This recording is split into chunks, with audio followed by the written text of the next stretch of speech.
আসসালামু আলাইকুম সবাইকে। কেমন আছেন সবাই? আমরা আলহামদুলিল্লাহ এখন আগের থেকে অনেকটাই বেটার। আল্লাহর রহমতে এখন অনেক ভালো আছি। আর আপনাদের আফশিন পাখিকে দেখছেন, সে চা খাচ্ছে। চায়ের কাপের মধ্যে প্রায় ডুবে গেছে এরকম অবস্থা। চরম লেভেলের চা কফি লাভার। ওর সামনে আমরা চা কফি খেতেই পারি না। এই দুঃখে চা কফি খাওয়াই বন্ধ করে দিতে হয়েছে। বাইরে গেলে যদি শখ করে চা বা কফি খাই তো তার ভাগ তাকে দিতেই হয়। আর দিলে সেইভাবে মজা করে খায়। তার খাওয়া দেখলে অবশ্য অনেক মায়া লাগে, অনেক ভালো লাগে। মনে হয় যে তাকে আলাদা কাপই দিয়ে দিয়ে একটা যে ১ কাপ চা কফি খেয়ে নিক। বাট বাচ্চাদের তো এসব খাওয়া ঠিক না, সে কারণেই অ্যাভয়েড করা হয়। কারণ চা বা কফি এই বয়সে বাচ্চাদের খাওয়া ঠিক না। আর সে কারণেই দিতে চাই না। বাট মাঝে মধ্যে আমরা যখন খাই তখন ওকে দিতে হয়, ওর সাথে শেয়ার করতে হয়। যাই হোক, বাসা চেঞ্জ করার পর, নতুন বাসায় আসার পর বাসার কাজ যেন শেষই হচ্ছে না। যতই গোছানোর কাজ করি তারপরও কিছু না কিছু বাকি রয়েই যায়। তারপরও চলছে, দিনে দিনে ধীরে ধীরে গুছিয়ে নিচ্ছি। এর ফাঁকে কিচেনে কিছু প্রয়োজনীয় জিনিস কেনার জন্য বাইরে যাওয়া দরকার, জিনিসগুলো জরুরি। কিনতে যাব যাব করেও যাওয়া হচ্ছিল না। আজ ঠিক করেছি যে আজকেই যাব এবং জিনিসগুলো কিনে নিয়ে আসব। এখানে চিকেন রান্না করছি। চিকেনটা আমি কাঁচা পেঁপে দিয়ে ঝোল রান্না করব। তো কাঁচা পেঁপে কেটে নিয়েছি, পেঁয়াজ এখানে আলাদা ভেজে নিচ্ছি। চিকেন ভুনা করে নিয়ে তারপর আমি আলাদাভাবে কাঁচা পেঁপে কষিয়ে নিয়ে সেখানে দিয়ে রান্না করব। এখানে পেয়ারা কেটে নিয়েছিলাম অনেকগুলো, আর আমরা সবাই মিলে মজা করে খেয়েছি। মা একটা ঝাল মশলা বানায়, যেটাকে আমরা কাসুন বলি, কাসুন্দি। তো সেটা দিয়ে আমরা খেয়ে থাকি আমাদের পরিবারে। মার বানানো স্পেশাল এই কাসুম বা কাসুন্দি আমাদের খুবই প্রিয় এবং এটা মার ঘন ঘন বানাতে হয়। আমরা এটা দিয়ে টক জাতীয় বা পেয়ারা টাইপের যে কোনো এই টাইপের কিছু খাই খুব মজা করে। আর এখানে এই যে দেখছেন নরম পেয়ারা কাটা, এগুলো আফশিনের জন্য আলাদা করে কেটে নিয়েছি যেন ওর খেতে সুবিধা হয়। পেয়ারার বিচিগুলো বাদ দিয়ে নরম অংশগুলো ওকে দেওয়া হয়েছে। বাট এই যে দেখেন, ও আমাদের সাথে ঝাল খাবে জন্য ওর প্লেটেও ঝাল নিয়েছে। আর এই যে দেখেন কত বড় সাহস, সে ঝাল দিয়ে দিয়ে পেয়ারা খাচ্ছে। আফশিন কিছুতেই ঝাল ছাড়া পেয়ারা খাবে না। আমরা সবাই ঝাল দিয়ে খাচ্ছিলাম, তাই সেও খাবে। এবং অবাক করা ব্যাপার হচ্ছে যে সে খেতেও পারছিল, সে ঝাল দিয়ে দিয়ে এইভাবে খাচ্ছিল। যাই হোক, তারপরে পেয়ারা খেয়ে তো আর বিকেলের নাস্তা কমপ্লিট হয় না। তো এই কারণে কাস্টার্ড বান ছিল ফ্রিজে, সেটা আমি বের করেছি যে কাস্টার্ড বানটা আমরা খাবো নাস্তা হিসেবে। যেহেতু ওই যে বলেছি বাসা চেঞ্জে এসব ঝামেলার মধ্যে বাসায় তেমন একটা নাস্তা বানানোই হচ্ছে না। আমি এই জন্য বাইরে থেকে এই টাইপের শুকনা খাবার কিছু কিনে রেখেছি, সেটাই আমরা নাস্তা হিসেবে, ফাঁকিবাজি নাস্তা হিসেবে চালিয়ে দিই। এই কাস্টার্ড বানগুলো বেশ মজার। আমি ক্রিম দেওয়া বান পছন্দ করি, আর এটার মধ্যে কাস্টার্ড ক্রিম যে দেওয়া ছিল এটা অনেক বেশি পরিমাণে ঠেসে দেওয়া ছিল ক্রিমটা, এ কারণে আমার বেশি ভালো লেগেছে। ফ্রিজে রাখার কারণে এটা জমেছিল, তো সে কারণে আমি বাইরে ব্যালকনিতে রোদে রেখেছি জাস্ট অল্প সময়ের জন্য, জাস্ট ক্রিমটা একটু নরম হয়ে যাওয়ার জন্য। এই যে এরকম এটা রেডি হয়ে গেছে। এটা আমি আগেও একটা ব্লগে শেয়ার করেছি যে আমি ফ্রিজে রাখা ক্রিম বান বা এই টাইপের ক্রিম দেওয়া খাবারগুলো আমি রোদে অল্প সময়ের জন্য রেখে এটা নর্মাল করে তারপর খাই। তো আজকের ভিডিওতেও আমি আপনাদেরকে দেখিয়ে দিলাম হালকা। যাই হোক, তারপর আমরা বাইরে বের হয়ে এসেছি ওই যে কিচেনের জন্য কিছু জরুরি জিনিস কিনতে হবে সেজন্য। আমার হাতের কাছে বেস্ট বাই ছিল, সেখানে আসছি। এখানে একটা বক্স থাকে যেটাতে অনেক ধরনের অ্যানিমেল থাকে। সেটা আফশিন যখনই দেখে তখন এখানে এসে অনেকক্ষণ সে সময় কাটায়, একটা একটা করে অ্যানিমেল বের করে, সেটা নিয়ে খেলে। আজও এসেই সে ওখানে চিপকে গেল।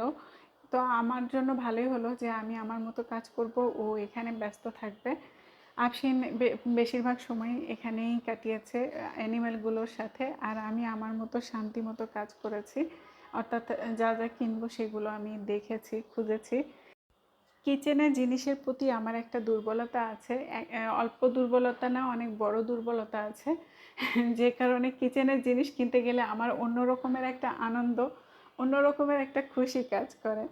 আমার কিচেনের জিনিস কিনতে খুবই ভালো লাগে। আর আমি যে কোনো শপে গেলে সবার আগে আমার নজর যায় কিচেনের জিনিস কোথায় আছে, কি কি আছে এগুলার দিকে। কিচেনের জিনিসগুলো যে আইলে থাকে সেখানে যেয়ে আমি ঘুরঘুর করতে থাকি এবং কিছু না কিছু আমি কিনেই ফেলি। এটা আমাকে আসলে আমি নিজেই নিজেকে কন্ট্রোল করতে পারি না।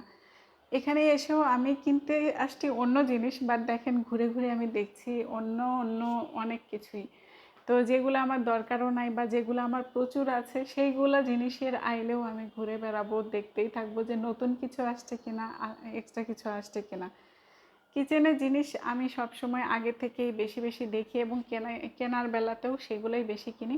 আর এখন আফসিন হবার পর নতুন যেটা যোগ হয়েছে খেলনার সেকশন, যেখানে বাচ্চাদের খেলনা থাকে সেইখানে এসে আমি ঘুরঘুর করি এখন। যেহেতু আফসিন হয়েছে, আফসিনের কথাও তো মাথায় রাখতে হবে। তো কোনো শপে গেলে সবার আগে আমার প্রায়োরিটি থাকে কিচেনের জায়গা, ওইটা তো পুরাতন ভালোবাসার জায়গা। তারপর নতুন যে ভালোবাসা বা মানে প্রয়োজন যোগ হয়েছে সেটা হচ্ছে আফসিনের জন্য প্রয়োজনীয় বা উপযোগী খেলনা কেনা বা দেখা, নতুন কি আসছে। আমি খুঁজি সব সময় যে রিজনেবল প্রাইসের মধ্যে সবচেয়ে বেশি কাজে দেবে বা আফসিনের জন্য বাচ্চাদের জন্য উপকারী হবে এরকম খেলনা। দাম অনেক বেশি বা তেমন কোনো কাজে আসবে না বা তেমন শিক্ষামূলক কিছু না, এরকম খেলনা আমি কিনা প্রিফার করি না। আমি এখানে বেস্ট বাইয়ে যে খেলনার সেকশন আছে সেখানে আমি ছিলাম। আর আমি দেখলাম যে নতুন কিছু আছে কিনা, তো মোটামুটি যেগুলো কেনার মতো ছিল সেগুলো আছে, সেখানে আর নেই নেই। আর এখানে আফসিন এসে আমাকে দেখাচ্ছিল এটা নিব ওটা নিব, বাট ও যেগুলো আছে সেগুলোও দেখাচ্ছিল। তারপর এখানে গামলার এখানে আসছি, আমার বড় একটা গামলা দরকার ছিল, বোল দরকার ছিল, বাট এখানে সুবিধা মতো সাইজ পাইলেও কালার পাইনি, যে কালার ছিল ওগুলো আমার ভালো লাগেনি। তারপর মগের সেকশনে এসে আমি দেখছিলাম এখানে মগের কালেকশনগুলো দেখছিলাম। এখান থেকে আমি 2টা মগ নিয়েছি, আপনাদেরকে কখনো অন্য কোনো ভিডিওতে দেখাবো। তারপর নতুন কি কালেকশন আছে সেটা দেখছিলাম। এই বাস্কেটটা কিউট লাগছিল, ছোট যে কোনো জিনিসই আসলে কিউট লাগে, সুন্দর লাগে। এটা যদিও আমার দরকার নাই, বাট এটা দেখতে সুন্দর লাগছিল, ছোট্ট কিউট বাস্কেট, তাই আমি দেখছিলাম। এই যে হ্যান্ড ওয়াশের যে বটলগুলা, এগুলো এত সুন্দর, নতুন কালেকশন আসছে, আমার কাছে বেশ ভালোই লেগেছে। এইগুলা সুন্দর ছিল। এটা একটু গ্লাসের মধ্যে ছিল, বাট প্রাইস অনেক ছিল। এমনিতেই বাচ্চাদের খেলনার পরিমাণ এত বেশি হয়ে যায় যে বাসায় রাখার জায়গা হয় না। তারপর যদি আমরা না বুঝে না চিন্তা করে খেলনা কেনা শুরু করি তাহলে কি অবস্থা হবে একবার চিন্তা করে দেখুন। তাই অপ্রয়োজনীয় খেলনা শুধু শুধু বেশি দাম দিয়ে কেনার পক্ষপাতী আমি না। এ কারণে আমি সবসময় খেলনা কেনার সময় চিন্তা ভাবনা করে যে কোনটা অনেক বেশি কাজে লাগবে, অনেক বেশি হেল্পফুল হবে এবং দামেও রিজনেবল হবে, এটা দেখে শুনেই আমি কিনি। যাই হোক, এখানে কিনতে এসেছিলাম প্রেশার কুকার, রাইস কুকার। এনাদের প্রেশার কুকার আমার তেমন একটা ভালো লাগেনি, যা ছিল সেটা আমার পছন্দ হয়নি।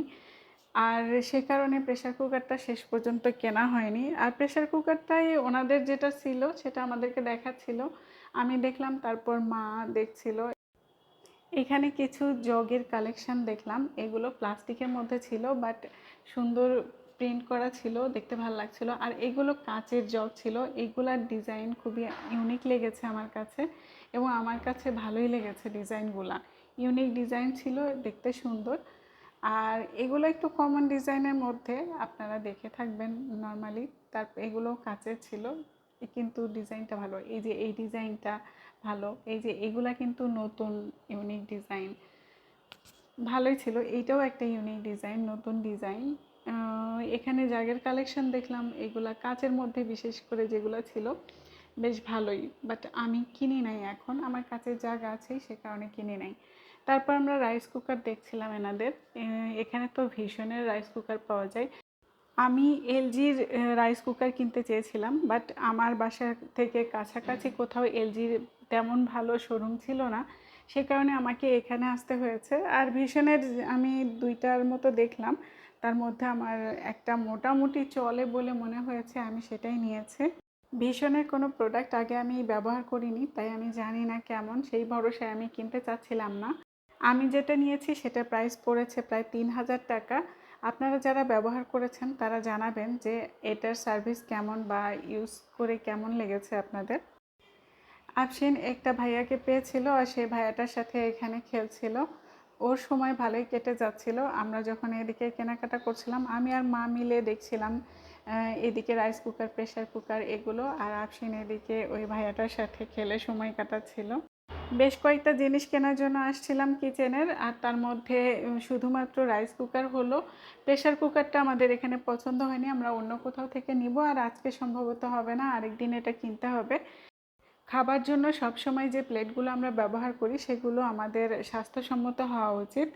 আমরা অনেকেই মেলামাইনের প্লেট ব্যবহার করি, যেটা উচিত না। মেলামাইনের প্লেটে বা বাটিতে গরম খাবার রাখলে সেটা কিন্তু রাসায়নিক বিক্রিয়ার মাধ্যমে ক্ষতিকর উপাদান আমাদের শরীরে আসে। এই কারণে আমাদের সচেতন হওয়া উচিত। এই কারণে আমি মেলামাইনের প্লেট থালা বাসন অ্যাভয়েড করার চেষ্টা করি।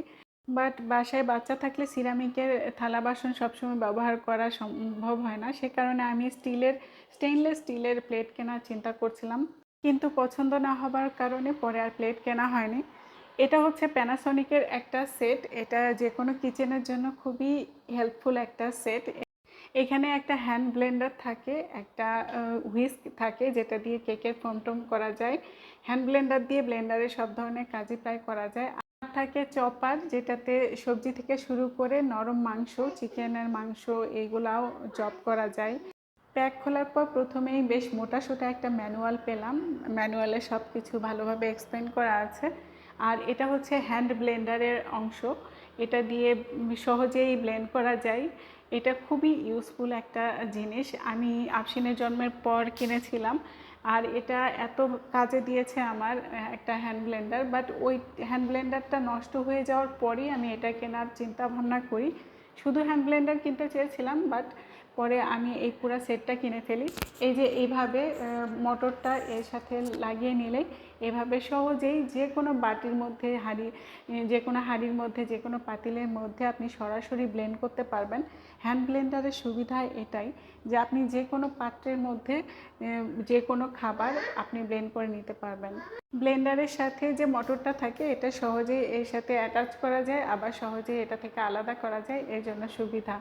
আর এটা হচ্ছে একটা জার, এটার সাথে দেয়া আছে। এই জারটা দেওয়ার সুবিধা হলো আপনি যে কোনো খাবার এই জারের মধ্যে নিয়ে হ্যান্ড ব্লেন্ডার দিয়ে এভাবে ইজিলি ব্লেন্ড করতে পারবেন।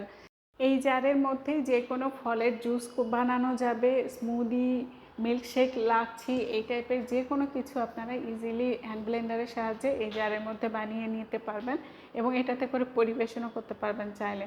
এটা হচ্ছে হুইস্ক, এটা দিয়ে আপনি কেক বানাতে চাইলে ফোম তৈরি করার জন্য ব্যবহার করতে পারবেন, কেকের ক্রিম তৈরির জন্য এটা ব্যবহার করা যাবে। সেম মোটর এই হুইস্কের সাথেও সহজেই অ্যাটাচ করে এটা কাজ করা যায়। আবার এটা হচ্ছে চপার, এই চপারে আপনি যে কোনো ভেজিটেবল আপনি চপ করতে পারবেন, মাংসের কিমা করতে পারবেন। এটা চিকেন কিমা করা যাবে, ওনারা বলেছে বিফ একটু শক্ত হয় তাই ওটা হয়তো বা অত ভালো হবে না, বাট চিকেন অনেক সুন্দরভাবে কিমা হয়ে যাবে। আর এই যে কোনো ভেজিটেবল করা যাবে, অনিয়ন করা যাবে, কাঁচামরিচ করা যাবে, যে কোনো কিছু করা যাবে। এই সেম মোটরটাই এই চপারের সাথেও অ্যাটাচ করে এটা সুন্দরভাবে কাজ করা যায়। এই ছিল আমার কিচেনের নতুন সংযোজন, আপনাদের সাথে শেয়ার করলাম। এটা আমি কিনেছিলাম ৬,৮৫০ টাকা দিয়ে। জিনিসগুলো আপনাদের কাছে কেমন মনে হয়েছে জানাবেন। ভালো থাকবেন, আল্লাহ হাফিজ।